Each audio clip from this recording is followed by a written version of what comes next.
Hi everybody, tonight we're going to talk about public goods. So far in our class we've talked about mostly private goods, and tonight's discussion will be on public goods. We'll talk about the differences. We'll talk about something called common resources, the problem of overuse. We'll talk about the efficient use and maintenance of a common resource, and we'll talk about something called artificially scarce goods. Let's get right into it. Some goods by their nature can't be efficiently allocated in markets while others can. That's the basic principle that we're going to talk about tonight. In order for something to be efficiently delivered, so delivered in a market where we can figure out an efficient level of allocation, there are two characteristics those products need to have. The first is they have to be excludable. Excludable means suppliers of the good can prevent people who don't pay from consuming it. So think of it as, hey, if you want this product, you need to buy it. If you don't pay for it, you can't have it. Second is something called rival in consumption. It means the same unit of the good cannot be consumed by more than one person at the same time. So let's use some examples to figure out how we decide whether something passes the excludable test and the rival in consumption test. First of all, by definition, private goods are excludable and are what we call rival in consumption. Two examples here. The first is a car. If you want a car, you need to buy it. If you don't buy it, you can't have it. Similarly, only one person can consume that good at a time. I can't have a car and use it at the same time somebody else is using it. Now, exclude the idea of carpooling. I can't drive my car to work at the same time as somebody who lives on the other side of town is driving his or her car to work. Wheat, commodity, food, same thing. If I take a bushel of wheat or consume a loaf of bread that somebody has created using a bushel of wheat, nobody can consume that same bushel of wheat as I, so it's excludable. And rival in consumption. Public goods, on the other hand, are not excludable and don't have what's called the rival in consumption factor. What are the examples here? Well, something like fire protection. Well, if the fire department is putting out a fire in my neighborhood and they get to the house and the person hasn't paid for fire protection, there's really no such thing. They pay for a public good through their taxes, and the fire department can't look and say, sorry, you haven't paid your taxes, we're not going to stop from putting out your fire. Fire protection can be consumed by multiple people because as my neighbor's house is being saved, the fire department is also saving my house. Sewer treatment plant, very, very similar here. Sewer treatment plant can't stop somebody from pouring sewage down a public drain. They just can't. Also, in terms of rivals in consumption, this can be consumed by multiple people at the same time. It's the nature of a public utility like that. Lighthouse, similar, and I'll talk about that one in a second. Now, what's the reason that public goods are not able to be efficiently allocated in markets? Well, it's basically something called the free rider problem that's getting in the way. Think about three examples here. A lighthouse. If I owned a lighthouse and I turned it on and tried to charge only those ships that were willing to pay me, if I tried to deliver this service only to the ships that would pay me, excuse me, it would be impossible. A ship could pass by, benefit from my lighthouse service, meaning they wouldn't crash into the shore, but they wouldn't have to pay me. Free riders are those people who would consume this good but not pay me for it. Similarly with a fireworks display, if I try to charge people to get into a fireworks display, well, at some point there's going to be a fence, and on that other side of the fence are going to stand all the people who consume the fireworks display but don't pay for it. Free rider problem is classic in study groups. If you've ever studied with a group of people, some of whom do all of the work, and one or more of the people who really are slacking off and they mysteriously show up the night before the exam and are looking for the notes, that's a case of a free rider. Now, there's a nice chart that the book uses to define four types of goods. We've talked already about private goods. We've talked about public goods and the two factors, rival and consumption, or characteristics rather, rival and consumption, versus non-rival in consumption, and excludable versus non-excludable. So here, private goods and public goods. There are two others we'll talk about: common resources and artificially scarce goods. You may want to pause here and look at these examples. Remember, the characteristic or the type of good that it is, which of these it falls into, whether or not it is excludable, meaning whether or not the producer can either make you consume it or not based on whether you pay for it. Rival in consumption is whether multiple people can consume it at the same time. And then you see it makes this nice grid. Let's talk about then how we provide public goods. If in fact the market can't do it efficiently, how do we do it? Well, let's take examples like national defense, environmental protection, disease prevention. How do we get important public goods like that? We do it through the government, and the government does it by charging a tax. Importantly, we determine how much to provide by determining where the marginal social benefit equals the marginal social cost. Should sound very familiar to private goods. Well, we're also going to provide a public good where marginal social benefit of that good equals the marginal social cost. The important difference here between public and private goods is that the marginal social benefit of a unit of the good is equal to the sum of the marginal private benefits enjoyed by all consumers of that unit.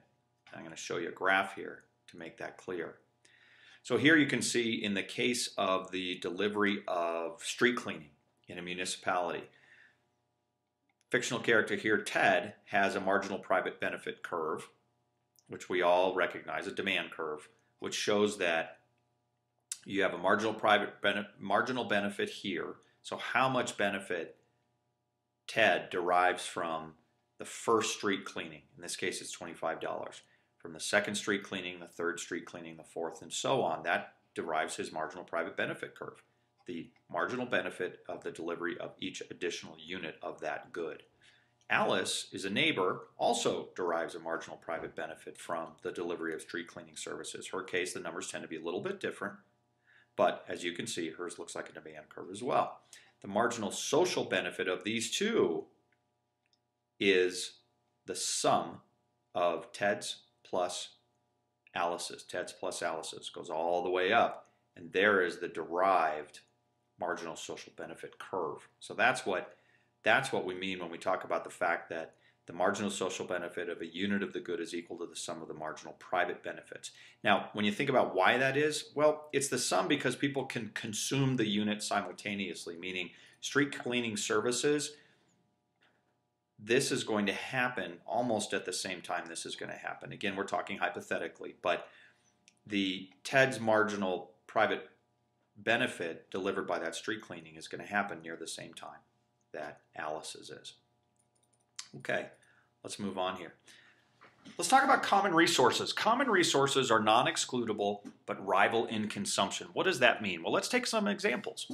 Oceans, clean air, clean water, stock of fish, things like that, where in the ocean, for example, somebody can't pay me to consume or not consume the ocean, to go out, take my boat out onto the ocean versus not taking my boat onto the ocean. Clean air, the same thing. I can go breathe clean air and you can't charge me to breathe it or keep me from breathing it if I don't pay for it. Clean water, same way. And classically, stock of fish has been a great example because for hundreds of years, stocks of fish have been considered a public resource, and fishermen for hundreds of years have gone out and fished for those resources. Very importantly, though, they are rival in consumption. That means that if I'm out enjoying a particular piece of the ocean, somebody else can't go out there and enjoy it. Clean air, same thing. Two of us can't breathe the same air at the same time. Clean water and consumption and stock of fish. If I go out and catch those fish, they can't be caught by somebody else. Very important follow-on to that is the idea of overuse.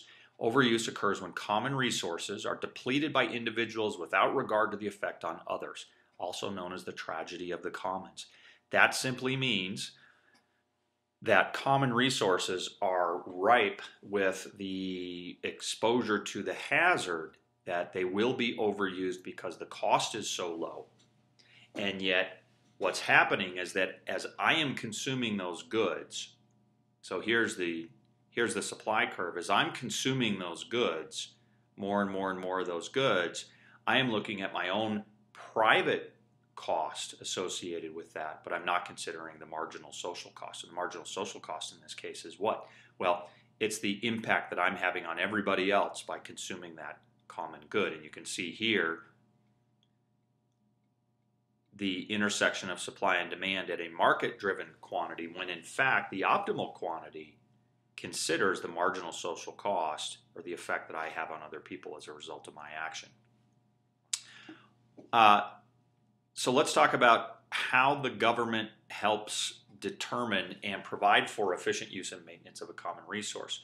Well, what has to happen as economists, we want to find ways for the user, the consumer of that product, to bear the full cost of the consumption.